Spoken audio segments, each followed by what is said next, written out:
ഇത് കണ്ടില്ലേ എൻ്റെ ഞാനുണ്ടല്ലോ എല്ലാവർക്കും അറിയാലോ ഞാനൊരു ചെറിയ പച്ചക്കറിത്തോട്ടമൊക്കെ ഉണ്ട്.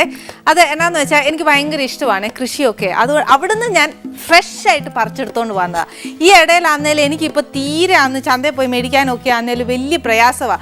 എന്നതാ നമ്മൾ ചുറ്റും കാണുന്നതല്ലേ എന്നെ വിഷവാ അതാ ഇതാന്നൊക്കെ പറഞ്ഞിട്ട് അതിലും ഭേദം നമ്മൾ ഇതേപോലെ കുറച്ച് കൃഷിയൊക്കെ ഒത്തിരി ഒന്നും വേണ്ടാന്നേ ഒരു ഇച്ചിരി മതി. ഒരു എന്നാ പറയുന്നത് ഒരു 2 മൂടൊക്കെ ആന്നേലും വെണ്ടയ്ക്ക ആന്നേലും തക്കാളി ആന്നേലും എല്ലാം 2 വീതം മതി. പക്ഷേ എന്നാലും ഉണ്ടല്ലോ നമ്മുടെ പറമ്പിൽ ഇതൊക്കെ നല്ലതായിട്ട് ഒന്ന് കായ്ച്ച് കിടക്കുന്ന കാണാനേ എന്നാ രസമാണ്. അല്ലേ തന്നെ അടുക്കളയിൽ നിന്ന് പെട്ടെന്ന് ഒരു വെണ്ടയ്ക്ക തീർന്നു പോയി നമ്മുടെ ഫ്രിഡ്ജിൽ.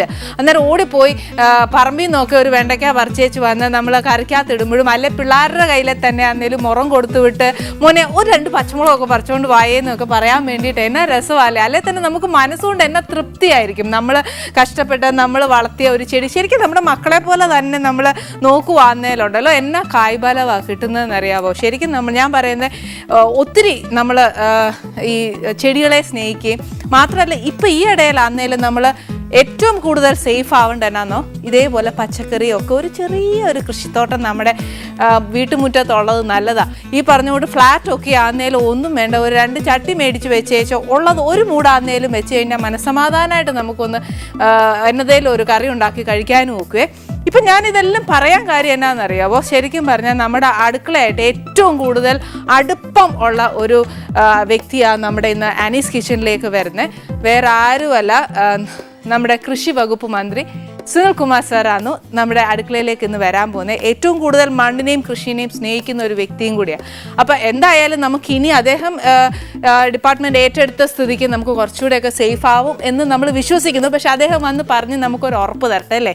ഇപ്പം നമുക്ക് അദ്ദേഹത്തിന് കൊടുക്കാൻ എന്തായാലും ചീരത്തോരൻ വെക്കാൻ ഒക്കുകയില്ല, നല്ലതായിട്ടൊരു കറി തന്നെ വെക്കണം. അത് ഞാൻ ഈ ചീര കൊണ്ട് വെച്ചേച്ച് വരട്ടെ. Welcome to Annie's kitchen and you are watching Annie's kitchen with Annie. ഇന്ന് ഉണ്ടാക്കാൻ പോകുന്ന കറി എന്നാന്ന് നോക്കാവേ. ഈ പറഞ്ഞ കൂട്ടി ഇന്ന് ഇച്ചിരി പച്ചക്കറി ഇച്ചിരി ദൂരോട്ട് വെച്ചേക്കുക. പക്ഷെ എന്നാലും ഇന്ന് ഉണ്ടാക്കാൻ പോകുന്ന കറി എന്നാന്ന് വെച്ചാൽ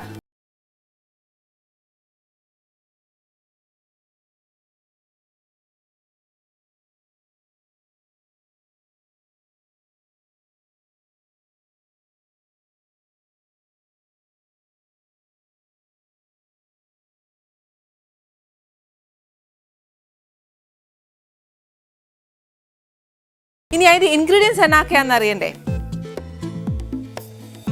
ഇവിടെ ഇപ്പം ഞാൻ മേടിച്ചേക്കുന്നത് കുറച്ച് നെമ്മീനാന്നേ. ഇതല്ലെന്നുണ്ടെങ്കിൽ കൊഞ്ചാന്നേലും ഓക്കെയാ.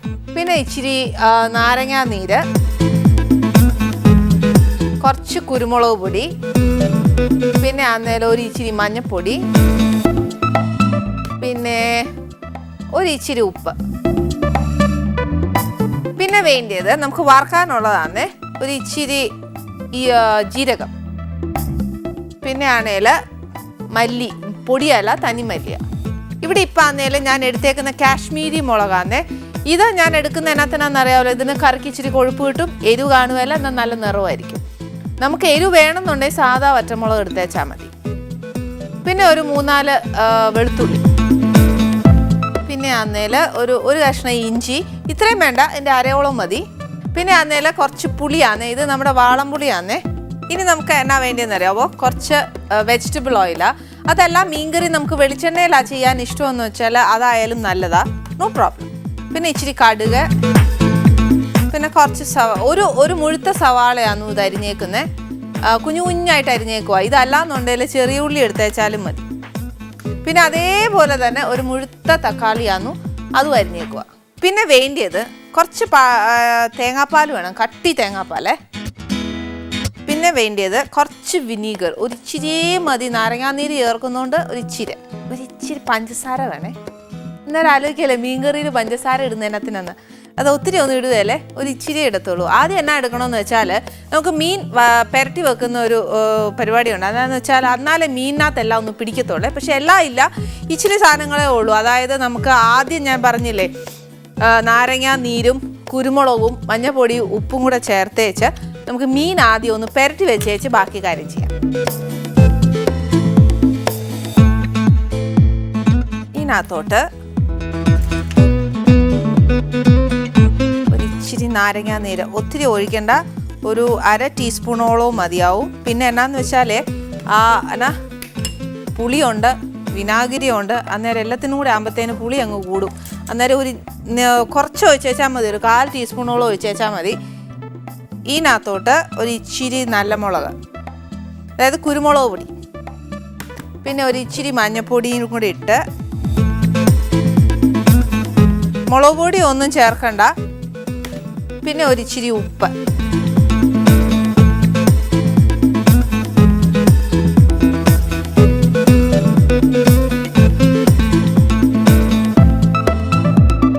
നല്ലതായിട്ടൊന്ന് തിരുമിയേച്ച്, അത് ഇച്ചിരി ഡ്രൈ ആവുമേ, എന്നാലും ഒരു ഇച്ചിരി വെള്ളം നനച്ചു കൊടുത്തു. അത് മീനയിലൊന്ന് പിടിക്കാനായിട്ട്, അരയ്ക്കും ഉള്ളിയോ ഒന്നും ചേർക്കുന്നില്ലല്ലോ, അന്നേരം ഒരു ഇച്ചിരി ഡ്രൈ ആയിരിക്കും.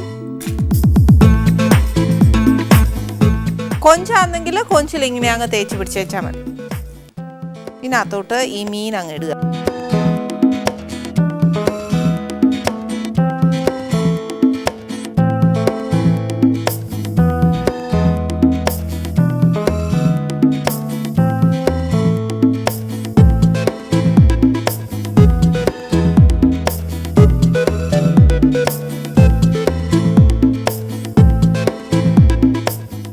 ഉപ്പും മഞ്ഞയും കുരുമുളകും ഒരു ഇച്ചിരി നാരങ്ങാനീരും മാത്രമേ ഇതിനകത്ത് തേച്ചിട്ടുള്ളൂ. ഇനി ആ മീൻ അവിടെ ഇരിക്കട്ടെ. കുറച്ച് നേരം ഒന്ന് മീനിൽ ഇതെല്ലാം ഒന്ന് പിടിക്കണ്ടായോ, അന്നേരം അത് അവിടെ ഇരിക്കട്ടെ. ആ സമയം എന്നാ ചെയ്യണമെന്ന് വെച്ചാൽ നമുക്ക് ഇതിനകത്ത് ചേർക്കാനുള്ള അരപ്പ് ഉണ്ടാക്കണേ. അതിനെന്നാന്ന് വെച്ചാൽ നമ്മൾ കുറച്ച് ഡ്രൈ ഇൻഗ്രീഡിയൻസ്, അതായത് നമ്മുടെ മല്ലി, മുളക്, ഇതെല്ലാം ഒന്ന് വറക്കണം, എന്നാലേ അതൊക്കത്തുള്ളൂ. അപ്പോൾ ആ സമയം കൊണ്ട് മീനൊന്ന് ഇച്ചിരി ആ ഉപ്പും നമ്മുടെ കുരുമുളകിൻ്റെ എരിവും ഒക്കെ ഒന്ന് പിടിക്കുവേ. അന്നേരം തീ അങ്ങോട്ട് കത്തിച്ചേച്ച് സിമ്മയിൽ വെച്ചാൽ മതി, ചെറിയ തീയിലേ വെക്കാവുള്ളൂ. ഇതൊക്കെ ആന്നേലും പെട്ടെന്ന് അങ്ങ് മൂക്കുന്നതാന്നേ, അന്നേരം ഹൈ ഫ്ലെയിം ആന്നേലും ഒക്കത്തില്ല. ഇതിനകത്തോട്ട് ആദ്യം ഒരു ഇച്ചിരി ജീരകം എന്ന് പറയുമ്പോൾ നമുക്ക് ഒരുപാട് ജീരകത്തിൻ്റെ ഫ്ലേവർ ഇഷ്ടപ്പെടുകയില്ല, കുറച്ച് നോർത്ത് ഇന്ത്യൻ ആന്നു അത്. അപ്പോൾ ജീരകം കൂടുതൽ ഉപയോഗിക്കുന്നത് നോർത്ത് ഇന്ത്യയിലാന്നു. അതുകൊണ്ട് നമുക്ക് വേണ്ടി അത്രയും മതി. നമ്മൾ കേരളക്കാർക്ക് അതിൽ കൂടിപ്പോയതിനകത്ത് തോരനും അവിയലും ഒക്കെയാണ് നമ്മൾ ജീരകം ഒത്തിരി ഉപയോഗിക്കുന്നത്. അതുകൊണ്ട് ഞാനൊരു ഇച്ചിരി എടുത്തോളൂ, ഒരു 1/4 ടീസ്പൂണോളം എടുത്തോളൂ. ജീരകത്തിൻ്റെ ആ ഒരു ചുവയുണ്ടല്ലോ, മുന്നിട്ട് നിൽക്കണ്ട. പിന്നെ അതേല ഒരു വലിയ ടേബിൾ സ്പൂൺ മല്ലി. അഥവാ ഒരു ഇച്ചിരി പോരാന്ന് നമുക്ക് തോന്നുവാന്നേൽ നമുക്ക് ഇച്ചിരി പൊടി മൂപ്പിച്ചിട്ടേച്ചാൽ മതിയേ. പിന്നെ ഞാനൊരു 3-4 അല്ല, ഇതിന് എരിവ് ഇല്ലാത്തതുകൊണ്ടും കറിക്ക് ഇച്ചിരി കൊഴുപ്പ് വേണ്ടതെന്നും കൊണ്ട് ഞാനൊരു 7 എണ്ണം ഇടാനും പോവാണേ.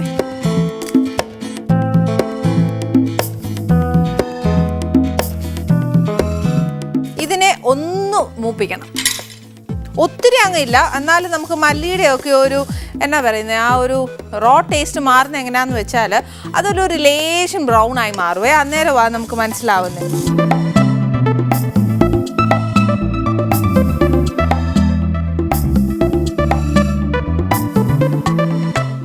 ഓക്കെ, മല്ലി ഇപ്പം നല്ല നമ്മൾ ഇട്ടേ ആ നിറത്തിൽ നിന്ന് കുറച്ചൊന്ന് ബ്രൗൺ ആയിട്ടുണ്ട്. ഇനിയിപ്പോൾ എന്നാ ചെയ്യാൻ പോകുന്നതെന്ന് വെച്ചാൽ നമ്മൾ ഈ മൂപ്പിച്ച ഈ ഒരു ഫുൾ ഇൻഗ്രീഡിയൻറ്റും പിന്നെ അന്നേൽ വെളുത്തുള്ളി, ഇഞ്ചി, ഇത് എല്ലാം കൂടെ ചേർത്തിട്ട് നമുക്കിതിനെ ഒന്ന് പേസ്റ്റ് പോലെ അരച്ചെടുക്കണം. അപ്പോൾ ആദ്യം ഞാനിതൊന്ന് അരച്ചെടുക്കാവേ.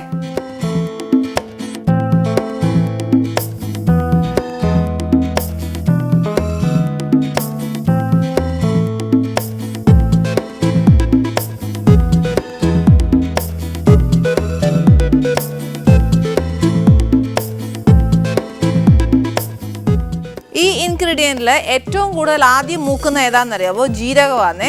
അത് കഴിഞ്ഞേച്ചാന്നു പിന്നെ വറ്റൽമുളക് മൂക്കുന്നത്, പിന്നെ മല്ലി മൂക്കത്തുള്ളൂ. അപ്പോൾ ഫസ്റ്റ് ആദ്യമായിട്ട് ചെയ്യുന്നവരാന്നേൽ ആദ്യം മല്ലി ഇട്ടേച്ച്, പിന്നെ വറ്റൽമുളക് ഇട്ടേച്ച്, പിന്നെ ലാസ്റ്റ് ജീരകം ഇട്ടേച്ചാൽ മതി.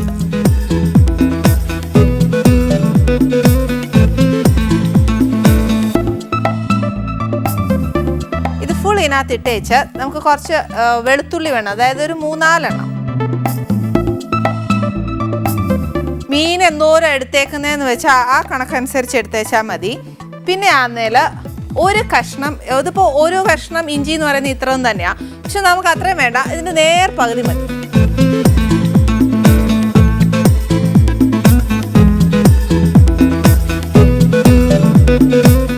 ഇതിനകത്തോട്ട് ഒരു ഇച്ചിരി പുളിയുടെ വെള്ളവും കൂടെ ഒഴിച്ചേച്ച്, പുളി അതായത് പുളി വെള്ളത്തിൽ നമ്മൾ പിഴിഞ്ഞ് വെച്ചേക്കുവാന്നേ, ഇത് പുളി വെള്ളമാണ്, അതായത് പുളി ഇട്ട് പിഴിഞ്ഞ വെള്ളമായത്. അതിനകത്തോട്ട് ഒരു ഇച്ചിരി അരയാനും മാത്രം ഒഴിക്കുക.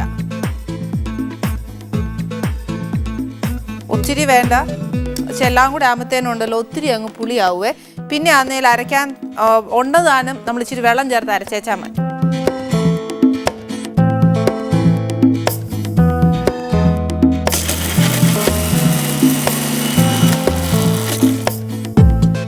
ഞാൻ ഇച്ചിരി പുളിയെ ഒഴിച്ചിട്ടുള്ളൂ, പക്ഷെ അതുകൊണ്ട് എന്നാ പറ്റിയ ചതഞ്ഞേ വരത്തുള്ളൂ.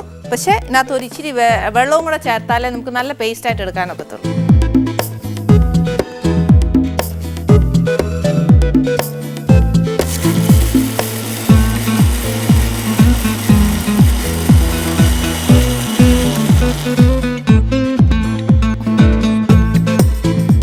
ഇനി ഇത് ഇവിടെ ഇരിക്കട്ടെ അരച്ചത്. ഇനി എന്നാ ചെയ്യേണ്ടതെന്ന് വെച്ചാൽ നമ്മുടെ ആ ചെറിയ സിമ്മേൽ ഉണ്ടല്ലോ, നമ്മുടെ മീനൊന്ന് ഇച്ചിരി വറുത്തെടുക്കുക. അതായത് കൂടുതൽ ഡീപ്പ് ഫ്രൈ ഒന്നുമല്ല, കുറച്ച്.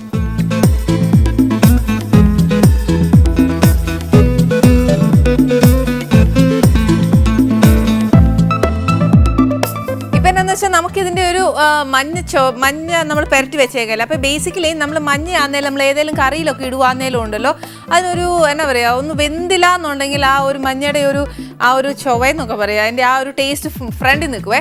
അപ്പോൾ എന്നാ ചെയ്യേണ്ടതെന്ന് വെച്ചാൽ നമ്മൾ ഈ പുരട്ടി വെച്ചേക്കുന്ന മീനുണ്ടല്ലോ, ഒന്ന് ടിക്ക പോലെയൊക്കെ ഒന്ന് വറുത്തെടുക്കുക. ഒരുപാടല്ല, ഒന്ന് വറുത്തെടുത്തേച്ച് കറിയിലോട്ട് ചേർത്തേച്ചാൽ മതി. അപ്പോൾ ഇപ്പം ഞാൻ എന്നാ ചെയ്യാൻ പോകുന്നത്, എണ്ണ ഒഴിച്ചില്ലായിരുന്നു, അപ്പോൾ എണ്ണ ചൂടാവണം, മീനും വറക്കണം.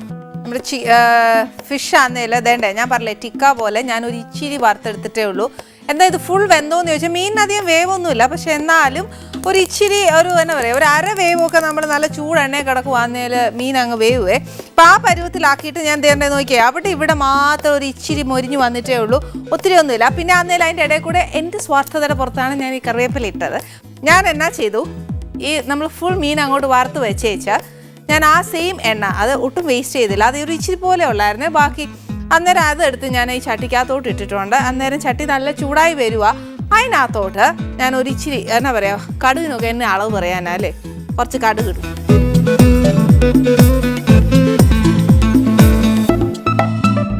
ഇച്ചിരി കടുക് അങ്ങോട്ട് പൊട്ടി വെച്ച് നമുക്ക് ഈ അരിഞ്ഞ് വെച്ചേക്കുന്ന കുറച്ച്, ഇതൊരു മുഴുത്തൊറ്റ സവാളയാണ്, നമ്മൾ മീൻ നോക്കി വെച്ചാൽ അതിൻ്റെ അളവ് അനുസരിച്ച് അരിഞ്ഞോണം.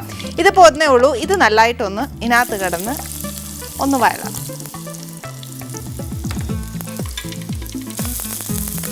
ഇതിൻ്റെ കൂട്ടത്തിൽ തന്നെ നമുക്ക് ആ ടൊമാറ്റോയും കൂടി ഇടാവേ. ടൊമാറ്റോ എപ്പോഴും ചെയ്യുന്ന പോലെ തന്നെയാണ്, ഇച്ചിരി നല്ലതായിട്ടൊന്ന് വഴന്നേച്ച് ആ തൊലിയെ നോക്കി ആ എന്നാ പറയുക, തൊലി പ്രത്യേകം ദശ പ്രത്യേകം, എന്നിട്ട് ഈ ഗ്രേവിയോയിട്ട് അങ്ങ് ചേരുവല്ലേ എന്ന് പറഞ്ഞ കൂട്ട് നല്ലോണം ഒന്ന് മൂക്കണം. അത് തന്നെയാണ് പറയുന്നത്.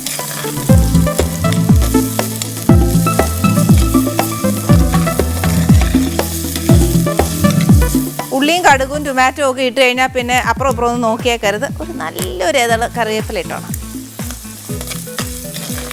അല്ലേ തന്നെ അതിൻ്റെ ഒരു മണം എന്ന് പറയുന്നത് ഒരു നല്ല മണമല്ലേ, ഈ ഉള്ളി മൂക്കുന്നതൊക്കെ മണം. അത് മാത്രമല്ല ചൂടെണ്ണയിൽ കറിവേപ്പില അങ്ങോട്ട് വീഴുമ്പോൾ ഉള്ളൊരു മണം ഉണ്ടല്ലോ, അത് നല്ല മണം. അതൊക്കെയാന്നു നമ്മുടെ ഒരു കറിയുടെ ഒരു എന്നാ പറയുക, ഒരു ഉഷാറല്ലേ, അല്ലേ എണ്ണത്തിന് കൊള്ളാം അല്ലേ.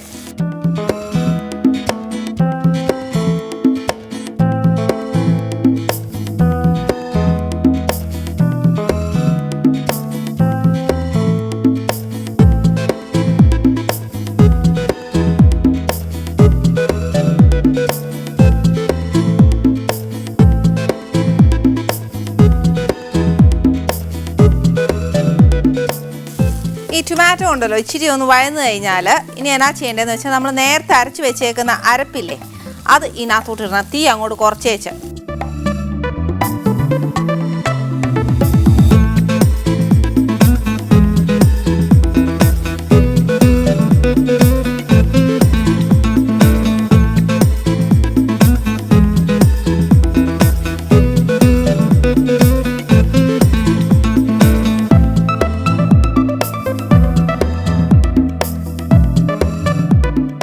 നല്ല സിമ്മയിൽ വെച്ചേച്ചാൽ എന്നാ ചെയ്യണം, നമ്മൾ ഈ അരപ്പ് മുഴുവൻ ഇതിനകത്ത് ചേർത്തേക്കുവാന്ന്. മിക്സിക്കകത്തുള്ളതൊക്കെ ആന്നേലും ഒരു ഇച്ചിരി വെള്ളം ഒഴിച്ചേച്ച് മൊത്തമായിട്ട് അങ്ങ് എടുത്തു.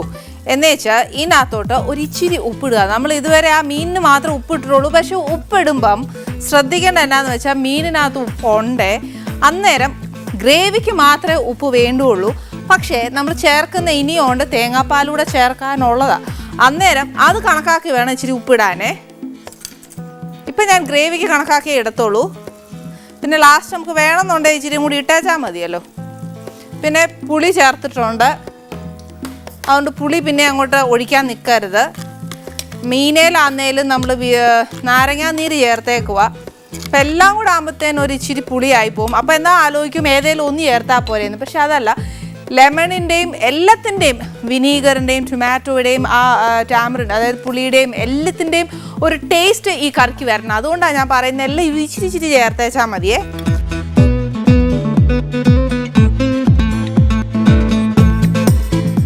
പിന്നെ ആന്നേല്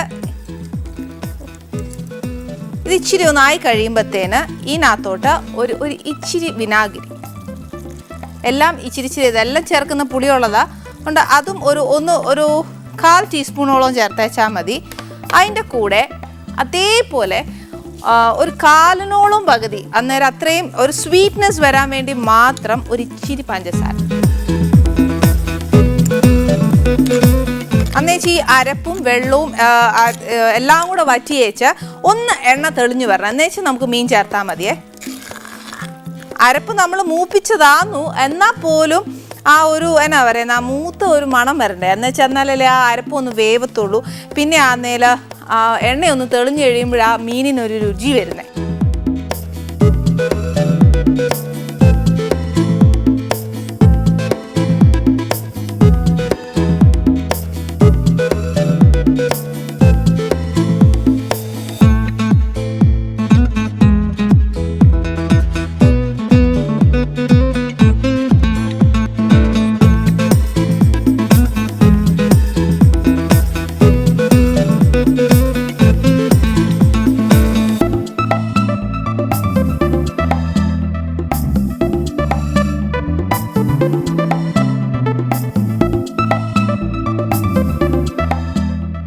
ഇതിനകത്തുള്ള എണ്ണയൊക്കെ നല്ലതായിട്ട് തെളിഞ്ഞിട്ടുണ്ട്. ഞാൻ പറഞ്ഞില്ലേ നേരത്തെ ആ തക്കാളിയൊക്കെ ആന്നേലും ആ ഗ്രേവിക്കകത്തോട്ട് ഇങ്ങനെ അങ്ങ് ആയി. അപ്പം പിന്നെ ഇനി അതിനകത്ത് ആ തിക്ക് ഗ്രേവി ആവുമായിരുന്നു.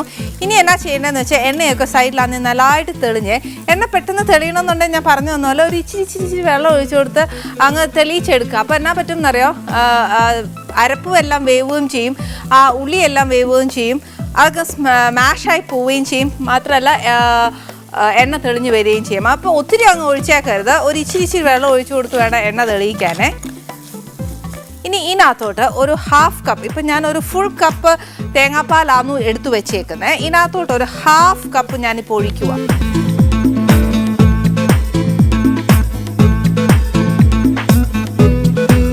ഹാഫ് കപ്പ് ഒഴിച്ച് വെച്ച് ആ അരപ്പും ആ തേങ്ങാപ്പാലും നല്ലതായിട്ടൊന്ന് ഇളക്കി ചേർക്കുക.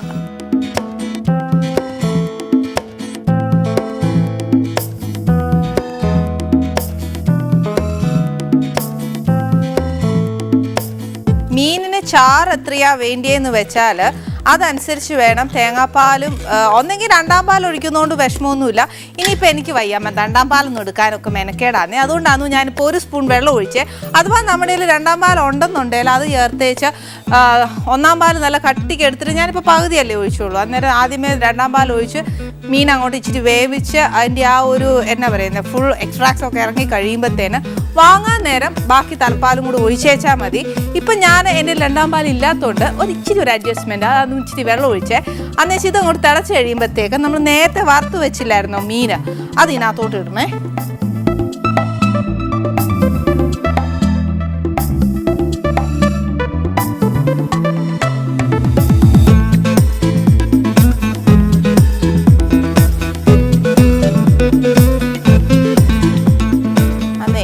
ഇതൊന്ന് പതുക്കെ, അതായത് മീൻ ഒന്ന് വെന്തതാന്നു. അന്നേരം ഒരുപാട് മീനായിട്ട് ഉപദ്രവിച്ചാൽ നമുക്ക് ഈ മീൻകറി തോരനാക്കി എടുക്കേണ്ടി വരും. അതുകൊണ്ട് അതിനെ അധികം ഉപദ്രവിക്കാതെ അതിനെ പക്ഷേ എന്നാൽ ആ ഫുൾ മീനിനെ ഉണ്ടല്ലോ ആ ഗ്രേവിക്കകത്തോട്ടാക്കണേ. അമ്മമാരൊക്കെ കണ്ടു കഴിഞ്ഞാൽ നമ്മളെ വഴക്ക് പറയും. അന്നേരം ഓടി വന്നേച്ചും പറയും ആ ചട്ടി അങ്ങോട്ട് ചുറ്റിക്കല്ല വേണ്ട, ഇങ്ങനെ സ്പൂൺ ഇട്ട് ഇളക്കി ആ മുഴുവൻ പൊടിഞ്ഞു പോകലേന്ന് പറയും. പക്ഷെ നമുക്ക് അത്രയും കൈവാക്കില്ലാത്തതുകൊണ്ട് നമ്മളന്ന് ഈ പണി ചെയ്യുന്നത്. എന്ന് വെച്ചാൽ അത് ഫുൾ ആയി കഴിഞ്ഞ് കഴിയുമ്പോഴത്തേക്ക് ഒരു ഇച്ചിരി കറിവേപ്പിലയും കൂടി ഇടുക. കറിവേപ്പില ഒന്നും ഇല്ലെന്നില്ലോ കൊണ്ടല്ലോ മീൻകറി കൊള്ളുകയില്ല. ഇനി എന്നാ ചെയ്യേണ്ടതെന്നറിയോ, ഇത് കുറച്ച് നേരം ഒന്ന് തിളച്ച് കഴിഞ്ഞാൽ ചെറിയ തീയേൽ വെച്ചേച്ച് കുറേ നേരം, അതായത് ആ മീനൊന്ന് വെന്ത് കുറച്ച് ഹാഫേ വെന്തിട്ടുള്ളൂ, ബാക്കിയും കൂടെ വെന്തേച്ച് ഇതിനകത്ത് നിന്ന് ആ വെള്ളമൊക്കെ ഒന്ന് ഊറി നമ്മൾ ചേർത്തേക്കുന്ന എല്ലാ ഉപ്പും പുളിയും മധുരവും എല്ലാം കൂടെ ഒന്ന് ചേർന്ന് പിടിക്കുന്ന ഒരു നേരമുണ്ട്. അത്രയും നേരം നമ്മൾ ഈ മീൻകറീനെ ഉപദ്രവിക്കാതെ വിട്ടു കൊടുക്കുക. ഇളക്കി ഒന്നെങ്കിൽ ചട്ടി ചുറ്റിക്കുകയോ അല്ലെങ്കിൽ സ്പൂൺ വെച്ച് പതുക്കെ ഒന്ന് ഇളക്കി ഒന്ന് ശ്രദ്ധിച്ചോണം, ചടി പിടിച്ചു പോകല്ലോ എന്ന് പറഞ്ഞുകൊണ്ടാണ്. പക്ഷേ ചെറിയ തീയലിട്ട് മീനൊന്ന് ഫുൾ വേവിച്ചെടുക്കുക. ഇനി ഇത് നല്ല ചെമ്പാവരി ചോറിൻ്റെ കൂടിയോ അല്ലെന്നുണ്ടെങ്കിൽ വൈറ്റ് റൈസോ അപ്പത്തിനോടോ എന്നാ വേണേലും കഴിക്കാം. ഒന്ന് ആലോചിച്ച് നോക്കി, ഈ മീൻകറി നല്ല എരിവും ഉപ്പും പുളിയും മധുരവും എല്ലാം കൂടെ ഉള്ള ഒരു മീൻകറിയാണ്. നല്ല ചോറുണ്ടെങ്കിൽ ഇപ്പം നമ്മൾ ചോറുണ്ണു അല്ലേ, പക്ഷെ ഇപ്പം ഉണ്ണാനൊക്കത്തില്ല, നമുക്കിത് വെന്താലേ പറ്റത്തുള്ളൂ. നമ്മുടെ ഫിഷ് കറി ഇവിടെ റെഡിയാണ്. അതിൻ്റെ കൂടെ വൈറ്റ് റൈസ് അതിൻ്റെ കൂടെ അപ്പം ആന്നേലും നല്ലതാട്ടോ, ടേസ്റ്റിന് ബെസ്റ്റാണ്. പക്ഷേ ഇച്ചിരി സ്പൈസ് കുറച്ചിട്ടുണ്ട്. പിന്നെ ഞാൻ പൊതുവേ ചെയ്യുമ്പോൾ ഒരു ഇച്ചിരി സ്പൈസസ് കുറവായിരിക്കും. പിന്നെ ആന്നേലും ഒരു ഇച്ചിരി ഉപ്പും കൂടെ ഇച്ചിരി കുറയ്ക്കും. വേറെ എന്നാന്നറിയോ, കൂടി പോയാൽ ഒന്നും ചെയ്യാൻ നോക്കുകയില്ല. പക്ഷേ കറി ബെസ്റ്റ് ആയിരിക്കണം, അതാണ് നമ്മുടെ എയിം. നമസ്തേ സാർ. നമസ്തേ. നമസ്തേ സാറിന്റെ കാര്യം ഞാൻ ഇപ്പൊ എന്റെ പ്രേക്ഷകരോട് പറഞ്ഞതേ ഉള്ളൂ. ഞാൻ എന്നാ പറഞ്ഞെന്ന് പറയട്ടെ. ഞാൻ പറഞ്ഞ എന്നാന്ന് വെച്ചാൽ, ശരിക്കും സാർ മണ്ണിനെയും കൃഷിനെയും ഒരുപാട് സ്നേഹിക്കുന്ന ഒരു വ്യക്തിയാന്ന് പറഞ്ഞു. ഞാൻ നേരല്ലയോ പറഞ്ഞേ? ശരിയാണ് സാർ. എന്നാ സാർ അതിനോട് ഇത്ര ഒരു ഇഷ്ടം തോന്നാൻ കാരണം? അത് ഞങ്ങളൊക്കെ സാധാരണക്കാരായിട്ടുള്ള ആൾക്കാരാണ്. ഞങ്ങളും അങ്ങനെയൊക്കെ തന്നെ. അല്ല, മന്ത്രി എന്നൊക്കെ പറയുമ്പോൾ ആളുകള് ഒരു പൊസിഷൻ തന്നിട്ട് ഒരു സാധാരണ വീട്ടിൽ ജനിച്ച ഒരാളായ കൊണ്ട് പിന്നെ നമ്മൾ വന്ന പ്രസ്ഥാനം ഈ മണ്ണും മനുഷ്യരായിട്ട് ബന്ധമുള്ള പ്രസ്ഥാനമാണ്. അപ്പോൾ കൃഷിക്കാരോടും മണ്ണിനോടും ഉള്ള സ്നേഹം അതൊരു ജന്മസിദ്ധമായ ഒരു സ്നേഹം വിചാരിച്ചാൽ മതി. ഓക്കെ സർ, ഭയങ്കര സോഫ്റ്റ് ആയിട്ട് വർത്താനം പറയുന്നത്. ശരിക്കും പ്രേക്ഷകർ എന്നോട് എപ്പോഴും ഒരു പരാതി പറയാറുണ്ട്. എന്നാന്ന് വെച്ചാൽ ചൈനീസ് കിച്ചൺ വെക്കുമ്പോൾ ഞാൻ ഭയങ്കര അലപ്പാന്ന് പറയുവേ. പക്ഷേ ഞാൻ എൻ്റെ വ്യൂ പോയിന്റിൽ ഞാൻ പറയട്ടെ, എന്നെക്കാട്ടിലും ശരിക്കും കടത്തി വെട്ടിയത് സാറ്. കാര്യം എന്താണെന്നോ, സാറിൻ്റെ ഡിബേറ്റ്സ് ഞാൻ ഒരുപാട് ടി വിയിൽ കാണാറുണ്ട്. ഒരു ഉഗ്രൻ ഡിബേറ്റ്. അങ്ങനെയല്ല, ഭയങ്കര നല്ലൊരു ഡിബേറ്റാ സാർ. അലപ്പെന്ന് പറയുന്നത് അത് എന്നെ സംബന്ധിച്ച് എന്നെ പറഞ്ഞതാ. പക്ഷെ എന്നാലും അല്ലേ, എന്നെ ശരിക്കും എല്ലാവരും എന്നെ അങ്ങനെ പറയുന്നത്, എന്നോ അലപ്പ ഇതെന്നെ വർത്താനം വന്നേ. പക്ഷെ സാറിന് ഡിബേറ്റ്സ് അത് രസാക്കട്ടോ, ടി വിയിലൊക്കെ കേൾക്കാനായിട്ട്. You come to the point, അതുകൊണ്ടാ പറഞ്ഞേ. Thank you. ഇവിടെ വന്നപ്പോൾ ഞാൻ മിക്കവരോടും ചോദിക്കാത്തൊരു കാര്യമാണ്, പക്ഷെ സാറിനോട് ചോദിക്കാൻ പോവാ. സാറിൻ്റെ ഹോബീസ് എന്നാ? എനിക്ക് ഒരുപാട് ഹോബികളുണ്ട്. താല്പര്യം എനിക്ക് ഈ പ്രകൃതി നിരീക്ഷണം, അതുപോലെ തന്നെ പക്ഷി നിരീക്ഷണമൊക്കെയാണ് എനിക്ക് വലിയ ഇഷ്ടമുള്ള ഒരു കാര്യം. പിന്നെ ഇങ്ങനെ ഫുട്ബോൾ വലിയ ഇഷ്ടപ്പെട്ടൊരു കാര്യമാണ്. യാത്ര പോലും ഭയങ്കര ഇഷ്ടമാണ്. ഓ, അപ്പോൾ ഒരുപാട് സ്ഥലങ്ങളിൽ പോയിട്ടുണ്ട്. ഞാൻ പിന്നെ വിദേശ രാജ്യങ്ങളിൽ കുറെ പോയിട്ടുണ്ട്. ഇപ്പൊ ഫിദൽ കാസ്ട്രോനെ ഞാൻ നേരിട്ട് കണ്ടിട്ടുണ്ട്.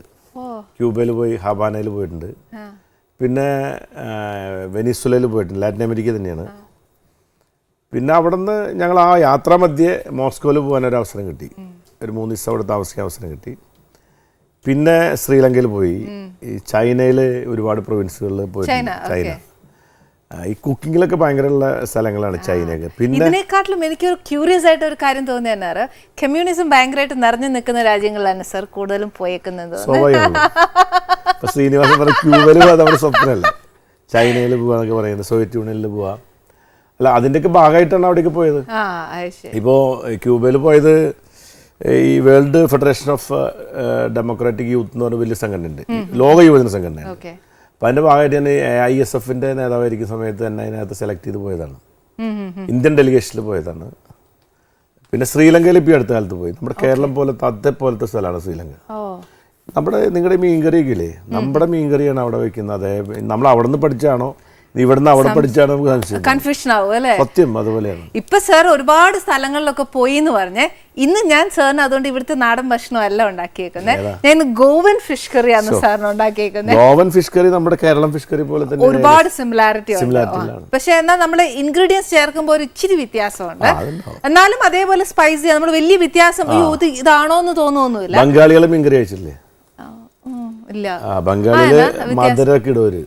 അപ്പൊ നമുക്ക് പിടിക്കുകയല്ല. പക്ഷേ ഈ ഗോവൻ മീൻകറി നമ്മുടെ മീൻകറി പോലെ ഞാൻ കഴിച്ചിട്ടുണ്ട്, ഗോവൻ മീൻകറി. പക്ഷെ ബംഗാളികൾ മീൻകറി വെക്കുമ്പോൾ അവര് പഞ്ചസാരയൊക്കെ ചേർക്കും. എന്നാ ഇതിനകത്ത് ഒരുണ്ട് ഇച്ചിരി. അത് സാർ വിചാരിക്കുന്ന പോലെ ഇപ്പൊ മധുരം എന്ന് പറഞ്ഞില്ലേ, അത്രയും ഇല്ല, ഒരു ഇച്ചിരി ഞാൻ ചേർക്കത്തുള്ളൂ. എന്നാലും ഈ പറഞ്ഞോളൂ, ഞാൻ പറയുന്ന നോക്കുകയല്ലോ സാർ, കഴിച്ചു നോക്കിയാലല്ലേ ഒക്കത്തുള്ളൂ. ഇത് മാത്രല്ല, എനിക്ക് ഒരുപാട് കാര്യങ്ങൾ സാറിനോട് ചോദിക്കാനുണ്ട്. അപ്പൊ നമുക്ക് അവിടെ ഇരിക്കാം സാർ. ടേസ്റ്റ് ചെയ്യണ്ടേ? ഞാനത് കൊണ്ടുവരാം, സാർ പോണം.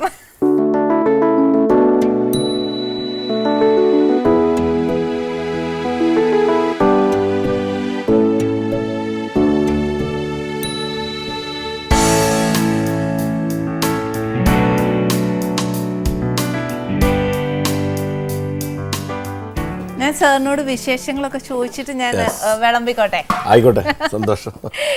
സാറിന്റെ നാട് അന്തിക്കാടാണ് അല്ലേ? ശരിക്കും സത്യൻ അന്തിക്കാടിന്റെ സാറിനെ കേട്ടാണ് ശരിക്കും ആ സ്ഥലത്തെ പറ്റി കുറച്ച് കൂടുതൽ അറിയാവുന്നത്. എന്നാലും സാറിനൂടെ ഇപ്പം അറിയുന്നു, ആ നാട് സാറിനെ എന്തോരം സ്വാധീനം ചെലുത്തിയിട്ടുണ്ട്? ആ നാടാണ് എന്നെ ഏറ്റവും അധികം സ്വാധീനിച്ചിട്ടുള്ളത്. ഈ സത്യേട്ടൻ അന്തിക്കാടിനെ പ്രശസ്തനാക്കിയിട്ടുള്ളൊരു വലിയ ഒരു കലാകാരനാണ്. പക്ഷെ അതിനൊക്കെ മുമ്പ് ഞങ്ങളുടെ നാട് പ്രസിദ്ധമായിട്ടുള്ളത് കമ്മ്യൂണിസ്റ്റ് പാർട്ടിയുടെ പേരിലാണ്. അവിടെ വലിയ സമരങ്ങൾ നടന്നിട്ടുള്ള സ്ഥലമാണ്. സമരം എന്ന് പറഞ്ഞാൽ ഈ രക്തരൂഷിതമായ സമരം എന്നൊക്കെ പറയില്ലേ, ജയിലും വെടിവെപ്പും അങ്ങനെയൊക്കെയുള്ള കാര്യങ്ങളൊക്കെ നടന്ന സ്ഥലം. 22 പേരാണ് അവിടെ പോലീസിൻ്റെ മർദ്ദനം കൊണ്ട് മരിച്ചിട്ടുള്ളത് സ്വാതന്ത്ര്യത്തിന് മുമ്പ്. അപ്പോൾ ഒരുപാട് സ്വാതന്ത്ര്യ സമരമായിട്ട് ബന്ധപ്പെട്ട ഈ ചെത്തുതൊഴിലാളികളുടെ സ്ഥലമാണ്. ഞാൻ ബേസിക്കലി ഒരു ചെത്തുതൊഴിലാളി ഫാമിലിയാണ്.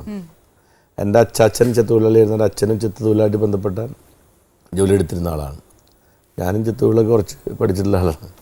അപ്പോൾ ഞങ്ങളുടെ നാട്ടിൽ ഈ ചെത്തുതൊഴിലാളികൾ എന്ന് പറയുന്നത് ഏറ്റവും താഴെയുള്ള പാവപ്പെട്ട ആൾക്കാരായിരുന്നു. പക്ഷെ അവർ യൂണിയൻ ഉണ്ടാക്കി അവർ അതിൻ്റെ പേരിൽ നടന്ന സമരങ്ങളാണ് അവിടെ വലിയ പ്രക്ഷോഭങ്ങളും ഒക്കെയായി. കമ്മ്യൂണിസ്റ്റ് പാർട്ടിയുടെ പി കൃഷ്ണപിള്ള മുതൽ സകല പഴയ നേതാക്കന്മാരുടെയും ഏറ്റവും സുരക്ഷിതമായ ഒളിത്താവളാണ് അന്തിക്കാട്. അവർ ഒറ്റ കൊടുക്കില്ല. അത്രയും പാർട്ടിയോട് താല്പര്യവും സ്നേഹവും കൂറുള്ള ആൾക്കാരാണ് അവിടെയുള്ള ആൾക്കാർ. പാർട്ടി കുടുംബങ്ങൾ, ഞാനൊക്കെ പാർട്ടി കുടുംബങ്ങളാണ്. CPI കമ്മ്യൂണിസ്റ്റ് പാർട്ടിയുടെ ഒരു ഫാമിലിയാണ്. അങ്ങനെയാണ് ഞങ്ങളൊക്കെ പറയും. ഞങ്ങൾ പാർട്ടി കുടുംബം എന്ന് പറയും. എല്ലാവരും പാർട്ടിക്കാരാണ്. അങ്ങനത്തെ ഒരു കുടുംബങ്ങളാണ് ഞങ്ങളുടെയൊക്കെ. അങ്ങനെ ഒരുപാട് ഫാമിലികളുള്ള ഒരു നാടാണ്. അപ്പോൾ അങ്ങനെ വരുമ്പോൾ അപ്പോൾ ഞങ്ങളുടെയൊക്കെ ഒരു വലിയൊരു ഈ ത്യാഗവും ഒക്കെ ചെയ്തിട്ടുള്ള നല്ല കമ്മ്യൂണിസ്റ്റുകാരുണ്ടായിരുന്ന സ്ഥലമാണ് അവിടെ. അപ്പോൾ അതുകൊണ്ട് ഞങ്ങൾക്ക് ഒരു ആവേശവും പ്രചോദനമൊക്കെ ഉള്ള സ്ഥലം എന്ന് പറഞ്ഞാൽ അതാണ് ഞങ്ങളുടെ അന്തിക്കാട്. ഒരു സെൻറ്റിമെൻ്റലായിട്ടുള്ള. സാറിന് പൊളിറ്റിക്സ് അല്ലാതെ സാർ നാടകത്തിലും ഒക്കെ വർക്ക് ചെയ്തിട്ട്? നാടകത്തിലും ഞാൻ വർക്ക് ചെയ്തിട്ടുള്ളത് തെരുവ് നാടകങ്ങൾ വർക്ക് ചെയ്തിട്ടുണ്ട്. അതും പൊളിറ്റിക്സിൻ്റെ ഭാഗമായിട്ടാണ്. അത് ഈ ഇലക്ഷൻ കാലത്ത് ഈ കോളേജിലെ നാടകങ്ങളൊന്നും ഞാൻ അഭിനയിച്ചിട്ടില്ല. പക്ഷേ ഇലക്ഷൻ കാലത്ത് ഈ തെരുവ് നാടകങ്ങൾ ഉണ്ടാക്കും. ആ തെരുവ് നാടകങ്ങൾ ഞാനൊരു 3-4 തെരുവ് നാടകങ്ങളിൽ സ്ഥിരമായിട്ട് അതിലെ പ്രധാനമായ അഭിനയിച്ചിട്ടുള്ള ആളായിരുന്നു. സത്യം പറഞ്ഞാൽ ഞാൻ ഞങ്ങളൊരു തെരുവ് നാടകം അവിടെ ഈ നമ്മുടെ ഈ രഞ്ജിത്തൊക്കെ ഇല്ലേ, നമ്മുടെ സ്ഥിരകഥാകൃത്ത് രഞ്ജിത്ത്, കുക്കു പരമേശ്വരൻ, കുക്കുവിൻ്റെ ഹസ്ബൻഡ് മുരളി മേനോനില്ലേ, മുരളി മേനോൻ, പിന്നെ പരമേശ്വരൻ, TV ബാലകൃഷ്ണൻ, പിന്നെ ജോസ് ചെറമൽ, ഇവരൊക്കെ അവിടെ നാടകത്തിൻ്റെ. അപ്പോൾ അവരെ കൂടി ഞങ്ങളൊരു ക്യാമ്പ് നടത്തി, ഒരു നാടകത്തിന് വേണ്ടിയിട്ട് 1 മാസത്തെ ക്യാമ്പ് നടത്തി. അപ്പോൾ അതിൽ ഞാൻ കഥാപാത്രമായിട്ട് കരുണാകരനായിട്ട് അഭിനയിച്ച് ഞാനായിരുന്നു.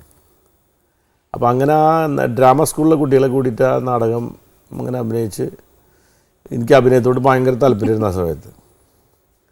അങ്ങനെ ശങ്കരപ്പിള്ളയുടെ ഒരു ക്യാമ്പിൽ പങ്കെടുക്കാൻ വേണ്ടിയിട്ട് എന്നെ മുരളി മേനോൻ എന്നെ സെലക്ട് ചെയ്തിട്ടുണ്ടായിരുന്നു.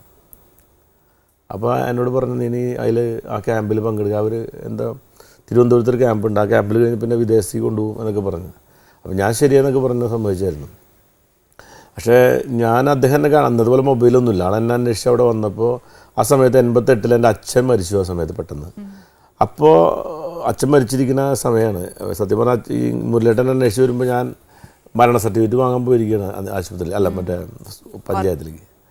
അപ്പോൾ പിന്നെ മുരളിയേട്ടൻ അതിൽ നിന്ന് ആ അച്ഛൻ മരിച്ചിരിക്കുന്ന സമയമായതുകൊണ്ട് ആ ക്യാമ്പിൽ അറ്റൻഡ് ചെയ്യാൻ എനിക്ക് പറ്റിയില്ല. അന്ന് ഞാൻ ക്യാമ്പിൽ അറ്റൻഡ് ചെയ്തിരുന്നെങ്കിൽ ഞാൻ വേറെ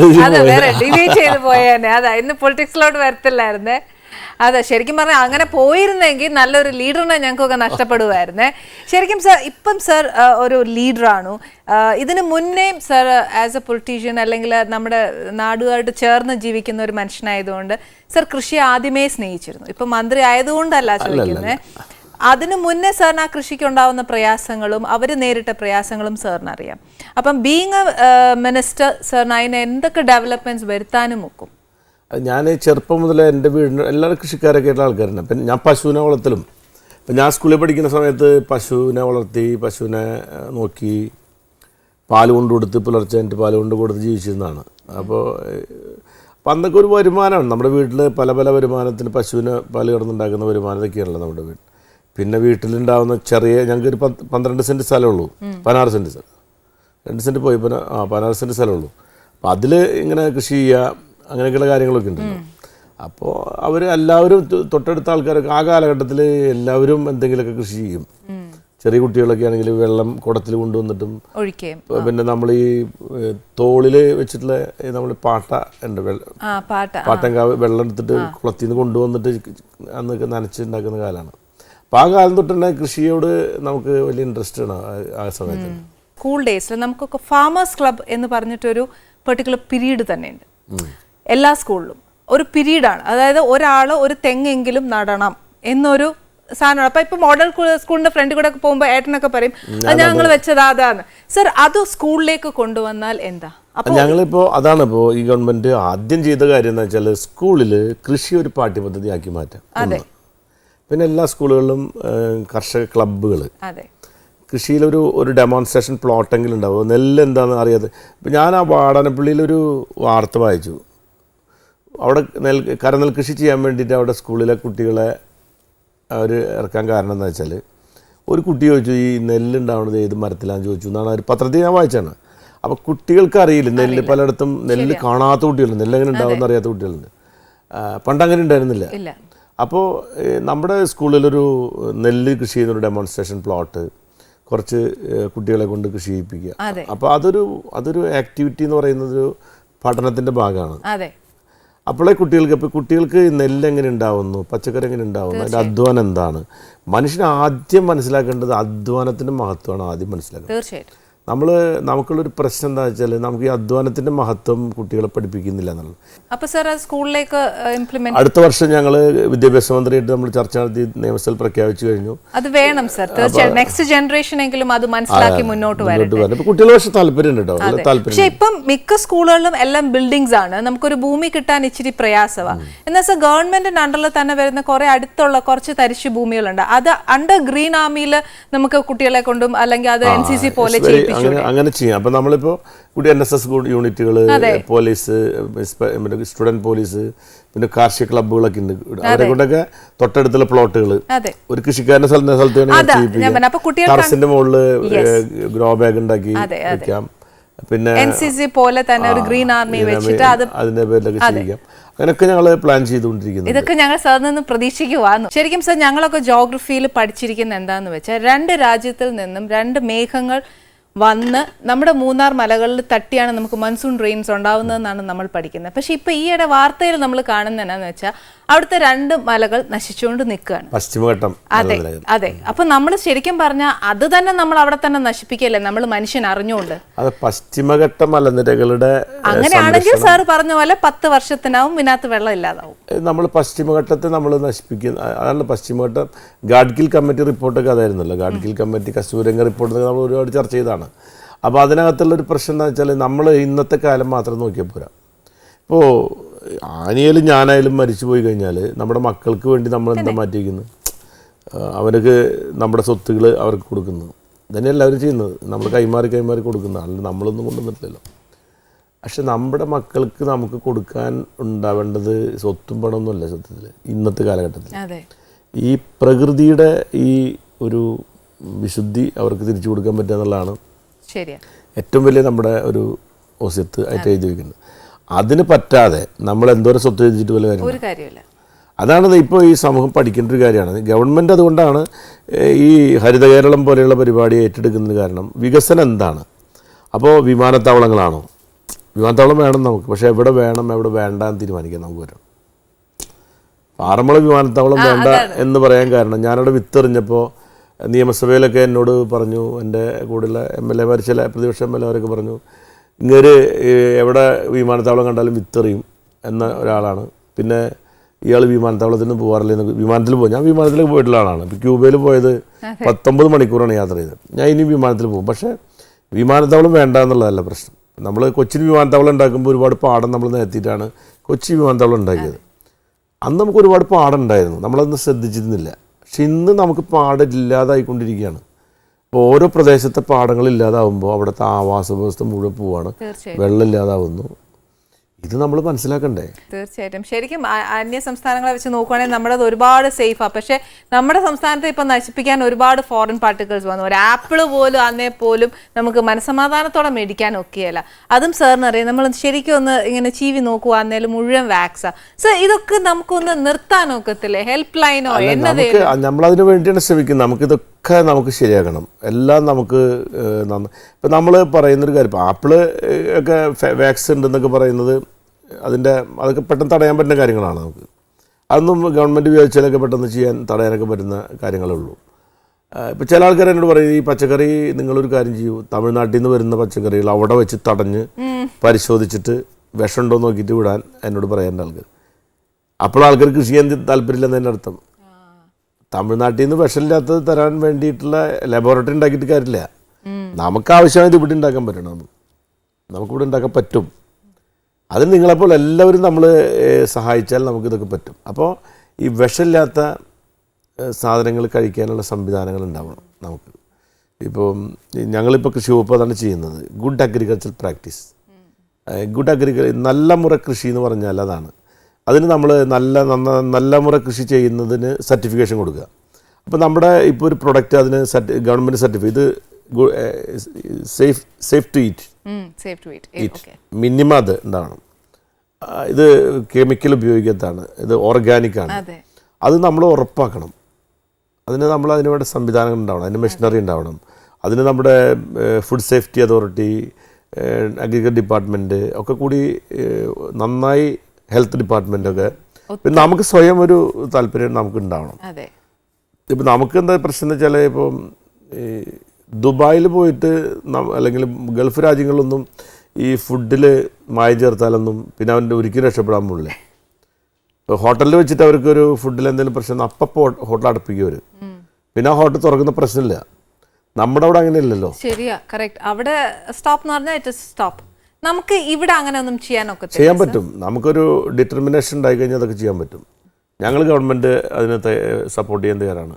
ഇങ്ങനെയുള്ള കാര്യങ്ങളിലൊന്നും ഒരു തരത്തിലും വിട്ടുവീഴ്ച ചെയ്യാൻ പാടില്ല. നമ്മളതാണ് ഗവൺമെൻറ് പോളിസി. ഈ ഫുഡിൻ്റെ കാര്യത്തിലും ജനങ്ങളെ ഏറ്റവും കൂടുതൽ വിശ്വസിക്കുന്നത്, നമ്മൾ കുടിച്ച വെള്ളത്തിൽ വിശ്വസിക്കാൻ പറ്റാത്തതെന്ന് പറഞ്ഞാൽ നമ്മൾ ഒരിക്കലും അവരെ വിശ്വസിക്കാൻ, നമ്മൾ ഒരാളും ഈ വെള്ളത്തിൽ, ശത്രുവിന് പോലും വെള്ളത്തിൽ നമ്മൾ മായം ചേർക്കാൻ ഇഷ്ടപ്പെടില്ല. അതുകൊണ്ട് ചെയ്യില്ല നമ്മൾ. തീർച്ചയായിട്ടും. ആണ് നമ്മൾ മലയാളത്തിൽ അങ്ങനെ ഒരു ഫ്രേസ്, കുടിച്ച വെള്ളത്തിൽ വിശ്വസിക്കാൻ പറ്റാത്തവൻ എന്ന് പറയില്ലേ. അങ്ങനെയുള്ള ആൾക്കാരാണ് ഈ ഇതിനകത്ത് കൃത്രിമം കാണിക്കുന്നത്. അവരോട് ഒരിക്കലും എക്സ്ക്യൂസ് ചെയ്യാൻ പാടില്ല. അവർ ശക്തമായ നടപടി എടുക്കണം. നമുക്ക് നിയമങ്ങളുണ്ട്, പക്ഷേ നിയമങ്ങൾ ഒന്നും കൂടെ ശക്തിപ്പെടുത്തണം എന്നുള്ളത് ആനി പറഞ്ഞ് കറക്റ്റാണ്.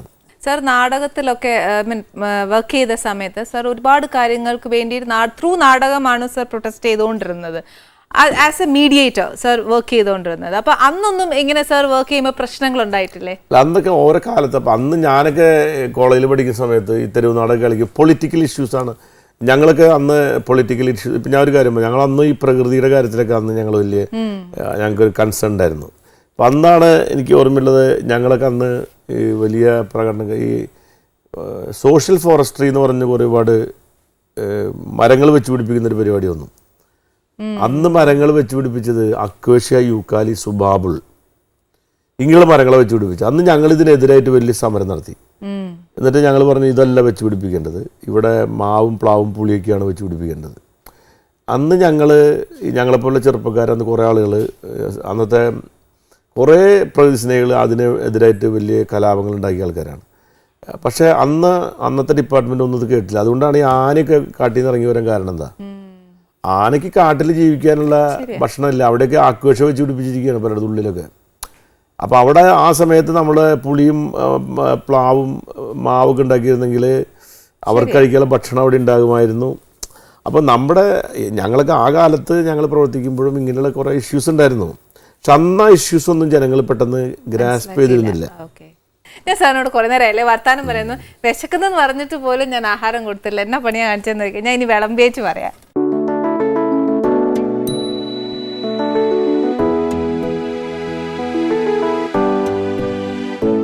സർ, പല രാജ്യത്തിൽ പോയിട്ടില്ലേ? അന്നേരം അവിടുത്തെ ഭക്ഷണവും അവിടുന്ന് കഴിക്കാൻ ഫസ്റ്റ് ടൈം കഴിക്കാൻ ട്രൈ ചെയ്ത ഏതെങ്കിലും ഒരു ഡിഷോ അങ്ങനെ എന്തെങ്കിലും ഉണ്ടോ? കഴിക്കാതിരുന്നിട്ട് നമ്മൾ ടേസ്റ്റ് ചെയ്തിട്ടില്ല. ടേസ്റ്റ് ചെയ്യാത്തൊരു ഭക്ഷണമുണ്ട്. ഞാൻ ചൈനയിൽ പോയപ്പോഴേ അവിടെ ഈ കഴുതയുടെ ഇറച്ചി ഭക്ഷണം, കഴുതയുടെ ഇറച്ചി. അതുപോലെ ഈ അവര് ഈ കോഴിയില്ലേ, കോഴിയുടെ കാലില്ലേ, വിരലുള്ള കാല്, അതാണ് അവർ വിശിഷ്ടമായിട്ടുള്ള, അതിനകത്തിടും അവര്. അപ്പോൾ അതേ സമയത്ത് എനിക്ക് ഏറ്റവും ഇഷ്ടപ്പെട്ട ഭക്ഷണം ചൈനീസ് ഭക്ഷണം ഉണ്ടാവും. അല്ലല്ല, അതല്ലാതെ ഒരുപാട് അവര് നമ്മൾ വിചാരിക്കില്ല ചൈനയിലെ എല്ലാ സ്ഥലത്തും. ഇപ്പം ചൈനയിൽ ഞങ്ങൾ ബീജിങ്ങിൽ പോയി കഴിഞ്ഞാൽ അവിടെ ഒരു ട്രഡീഷണൽ മാർക്കറ്റ് ഉണ്ട്. അവിടെ പോയി കഴിഞ്ഞാൽ ഭയങ്കര രസമാണ്. അവിടെ ഇങ്ങനെ ഈ നമ്മുടെ ഇതില്ലേ സ്റ്റിക്ക്, ഐ മീൻ ചോപ്സ്റ്റിക്ക് അല്ല, ചെറിയ നമ്മളെ സൂചി പോലത്തെ സ്റ്റിക്ക് ഉണ്ടാക്കിയിട്ട് ആ സ്റ്റിക്കിലെല്ലാം ഇങ്ങനെ സ്റ്റിക്കിൻ്റെ അറ്റത്ത് തേള്, പഴുതാര, അതുപോലെ തന്നെ ഈ പിന്നെ ചിവീടുകൾ, ഇത് ജീവനോടെ ഇങ്ങനെ കുത്തി വെച്ചിട്ടുണ്ടായിരിക്കും. നിറയെ ഇങ്ങനെ ഒരു നമ്മൾ ഈ ഫ്ലവർ വേസിൽ വെച്ച പോലെ ഇങ്ങനെ നിറച്ച്, അപ്പോൾ അതിങ്ങനെ ഇങ്ങനെ ഉണ്ടായിക്കൊണ്ടിരിക്കും. അപ്പോൾ പെൺകുട്ടികളൊക്കെ വന്നിട്ട് എന്ത് ചെയ്യുന്നറിയോ, അച്ഛനോട് അമ്മ അതിങ്ങനെ വാങ്ങിയിട്ട് എടുത്തു കൊടുക്കും. അപ്പോൾ അയാളൊരു മാവിൽ മുക്കിയിട്ട് അത് നേരെ അങ്ങോട്ട് പൊരിച്ചിട്ട് കുട്ടികൾ നമ്മൾ ഈ ഐസ്ക്രീം മറ്റേതൊക്കെ തിന്നില്ലേ, അതുപോലെ അല്ല, അത് അവർ ചെയ്യുന്നതാണ്. അവിടെ ചൈനയിലെ ഞാൻ പോയപ്പോൾ നേരിട്ട് കണ്ട സംഭവങ്ങളാണ്. പക്ഷെ നമ്മൾ കഴിക്കുന്ന ഭക്ഷണത്തിലൊന്നും അങ്ങനെ സാധനങ്ങളൊന്നും അവർ ചേർത്ത് തരില്ല. സാർ ഇപ്പൊ കഴുതയുടെ ഇറച്ചി കഴിച്ചോ? ഇല്ല. സാർ അവിടെ പോയിട്ട് എന്നാ കഴിച്ചേ? എനിക്ക് ഏറ്റവും ഇഷ്ടപ്പെട്ട അവിടെ പോയിട്ട് ഒരു വിശിഷ്ടമായിട്ടുള്ള ഒരു സൂപ്പ് കുടിച്ചിട്ടുണ്ട്. ആ സൂപ്പ് എന്താണെന്ന് വെച്ചാൽ ഈ സ്റ്റീപ്പായിട്ടുള്ള പാറകളില്ലേ, ഈ സ്റ്റീപ്പായിട്ടുള്ള പാറകളിൽ ഒരു തരം കിളികൾ കൂട് കൂട്ടും.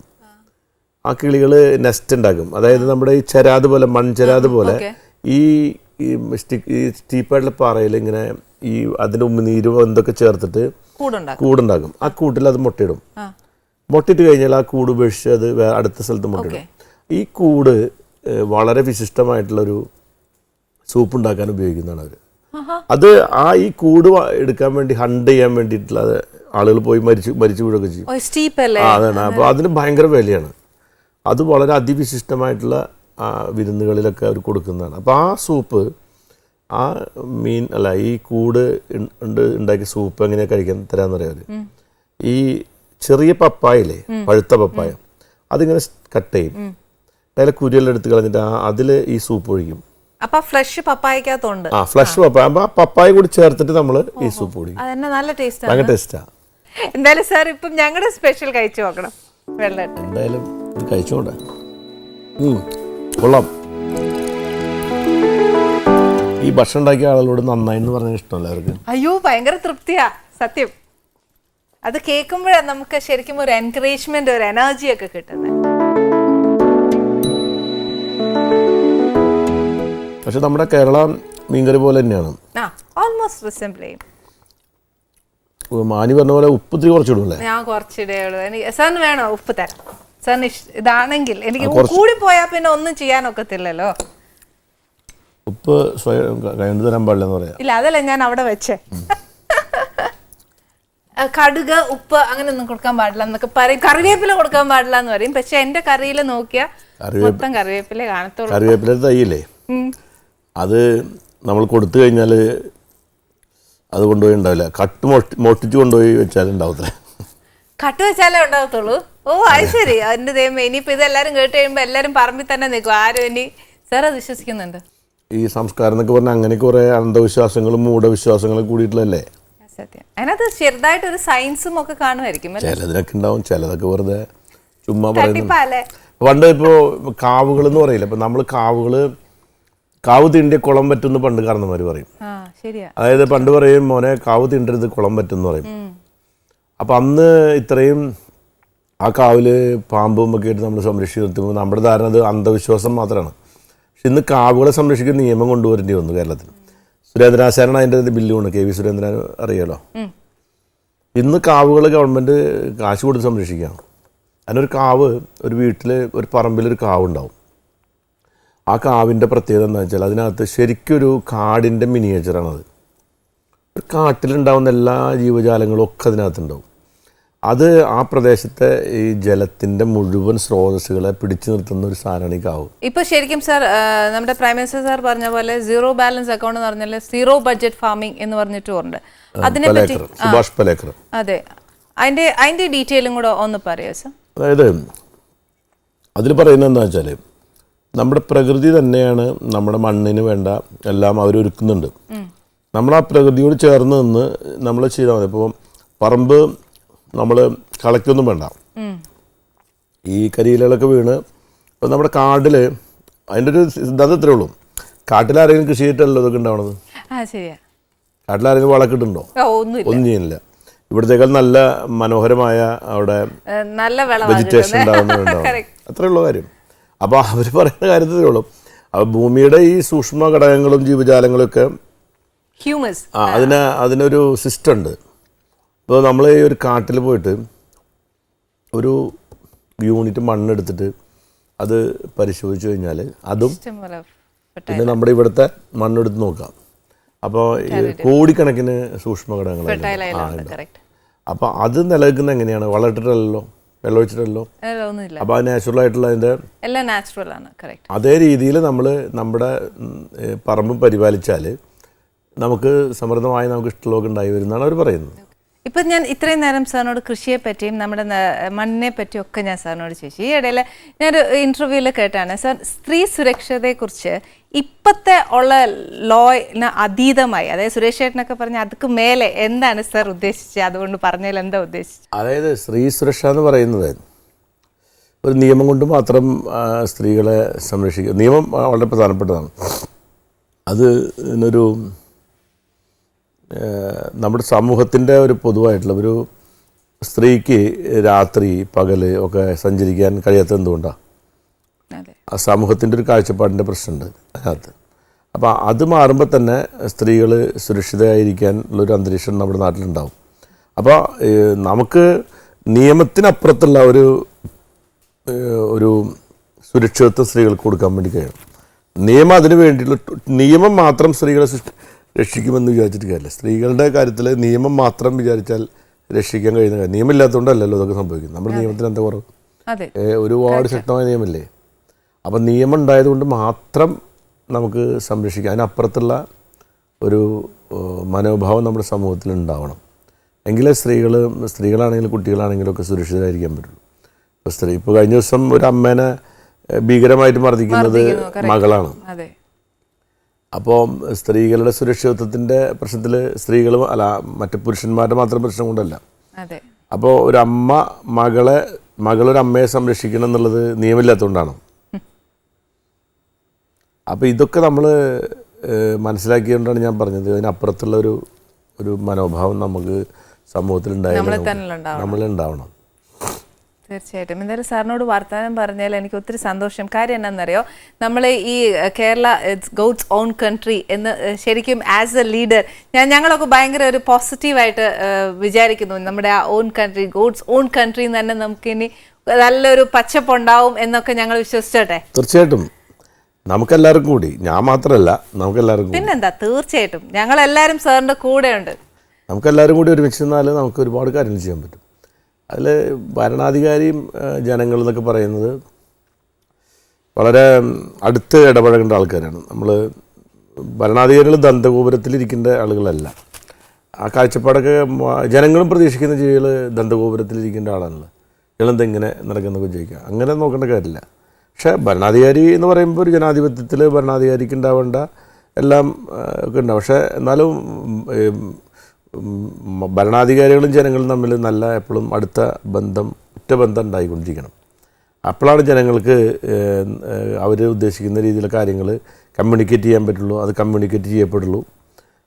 നമ്മൾ കുറച്ച് ഒരു വേറെ രീതിയിലേക്ക് പോയി കഴിഞ്ഞാൽ ജനങ്ങളുമായിട്ടുള്ള ബന്ധം നമ്മളിന്ന് പോയാൽ ജനങ്ങൾ എന്ത് ചിന്തിക്കുന്നു നമ്മൾ മനസ്സിലാക്കാതെ പോകും. പല ഭരണാധികാരികൾക്ക് സംഭവിച്ചിട്ടുള്ളതാണ് പിന്നീട്. എന്തായാലും സാർ ഒരു പരിഭവം കൂടെ പറഞ്ഞോട്ടെ, എന്നാന്നോ ചേച്ചി വരാൻ എന്നാ? അയ്യോ, അതെന്താ സംഭവം വെച്ചാൽ എൻ്റെ മോൻ 10ാം ക്ലാസ്സിൽ പഠിക്കുക. അപ്പോൾ അവൻ്റെ പരീക്ഷ നാളെ ഒക്കെ ഈ സ്കൂൾ പരീക്ഷ. അപ്പോൾ അവന് പെട്ടെന്ന് ഒഴിവാക്കിയിട്ട് വരാൻ ബുദ്ധിമുട്ടാവും. ആ ശരി, ഒരു അമ്മയുടെ ഒരു അവസ്ഥ എനിക്ക് മനസ്സിലാവും. അതുകൊണ്ട് ഞാൻ വലിയ പരിഭവം പറയുന്നില്ല. ഒരു മോനേ ഉള്ളൂ? ഞങ്ങൾ ജോയിന്റ് ഫാമിലിയാണ്. ഒരു മോൻ എന്ന് വെച്ചാൽ എനിക്കൊരു മോൻ, പിന്നെ എൻ്റെ വീട്ടിൽ കുറേ മക്കളുണ്ട്. അതെല്ലാവരും കൂടുമ്പോൾ ഒരുപാട് മക്കളായി. അതെ, കൂട്ടുകുടുംബം അല്ലേ സാർ? ആ ശരിക്കും ഇപ്പം അത് അന്യമായി പോയിക്കൊണ്ടിരിക്കുന്ന ഒരു കാര്യമാണ്. അത് ശരിക്കും അച്ഛൻ, അമ്മ, അപ്പൂപ്പൻ, അമ്മൂമ്മ എല്ലാവരും പിള്ളേരുടെ കൂടെ ഉള്ളത് ഏറ്റവും നല്ലൊരു കാര്യമാണ്. ആ ജനറേഷൻ വൈസ് എന്തെല്ലാം അറിവുകളാണ് കുഞ്ഞുങ്ങൾക്ക് കിട്ടുന്നത് അല്ലേ? പിന്നെ ഭയങ്കര അമ്മന് മാത്രമല്ല, കുട്ടികൾ കുറേ ആൾക്കാരുടെ ഇടയിൽ ജീവിക്കുമ്പോഴേ അവരെ പേഴ്സണാലിറ്റി തന്നെ വ്യത്യാസം വരും. ശരിയാ, തീർച്ചയായിട്ടും ഒരു സെൽഫിഷ്നെസ് ഉണ്ടാവത്തില്ല. പിന്നെ എൻ്റെ വീട്ടിലിപ്പോൾ എൻ്റെ അനിയൻ 2 മക്കൾ, എൻ്റെ ചേട്ടൻ മരിച്ചുപോയി, ഉള്ള 2 മക്കൾ, ഞാൻ, എൻ്റെ മകൻ, എൻ്റെ അമ്മ, ഭാര്യ, എല്ലാവരും കൂടിയുള്ള ഒരുമിച്ച് വീടാണ്.